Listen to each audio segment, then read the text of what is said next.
Rendez-vous pris au centre de rééducation Mangini. Pour les 3 prochains mois, il sera logé mon paradis. En arrivant, tout est grand. J'ai rejoint la salle des visites. Je croise un homme seul en fauteuil roulant qui m'adresse un sourire. Le visage plein d'espoir, regardant un oiseau par la fenêtre. J'ai le cœur lourd, la vraie dureté de la vie vient de m'apparaître. Plein d'émotions, son regard s'est baissé quand il s'est envolé. Lui rappelant cet accident quand ses jambes ont été volées. Au bout du couloir, j'aperçois cet enfant dans un lit, les yeux dans le vide. Il est dans son petit monde, rien qu'à lui. À ses côtés, sa mère lui lit une histoire de fantaisie. Elle se plaindra d'une poussière si elle a les yeux rougis. Face à la fatalité, nous sommes tous au même niveau. Riches, pauvres, politiciens, religieux, tous rangent leur ego. Face au courage de chacun d'eux, je ne trouve plus les mots. Un établissement de santé ou le royaume des héros.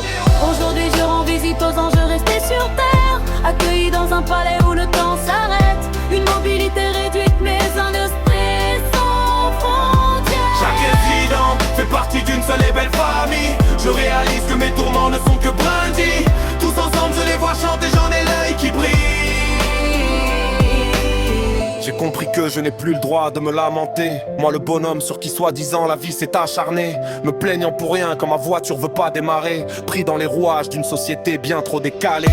Je repense à tous ces visages encore juste un instant. Ceux qui n'ont pour seule famille que les aides-soignants. Entre un lien c'est tissé parfois plus proche qu'un parent. Du lundi au dimanche les jours se suivent et se ressemblent. Une progression lente en cachette se déverse chacune des pleurs. Certains attendent la fin de semaine pour voir des visiteurs. Dans l'attente d'un proche cette journée prend une nouvelle saveur. Pour eux une simple discussion suffit à adoucir les mœurs. Rien de plus essentiel pour réchauffer une âme et son cœur. Tous unis se berçant du même espoir de guérison, s'imaginant le jour où finalement les portes s'ouvriront. Le retour à une vie débordante de rire et de chansons. Aujourd'hui je rends visite aux anges restés sur terre, accueillis dans un palais où le temps s'arrête. Une mobilité réduite mais un esprit sans frontières. Chaque résident fait partie d'une seule et belle famille. Je réalise que mes tourments ne sont que brindilles. Tous ensemble je les vois chanter, j'en ai l'œil qui brille.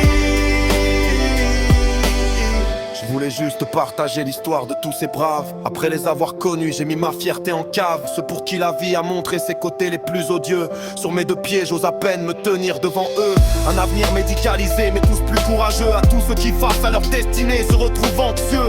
Vous êtes les héros de ce monde les plus valeureux. Ensemble percevez mon soutien le plus chaleureux. À chaque infirmier ou médecin qui leur sont dévoués tous les jours, qui essuie les larmes de milliers d'oubliés. Du chef d'établissement au plus anonyme cuisinier. Dans l'ombre c'est peut-être ça qu'on appelle l'humanité. Aujourd'hui je rends visite aux anges restés sur terre, accueillis dans un palais où le temps s'arrête. Une mobilité réduite mais un esprit sans frontières. Chaque résident fait partie d'une seule et belle famille. Je réalise que mes tourments ne sont que brindilles. Tous ensemble je les vois chanter, j'en ai l'œil qui brille.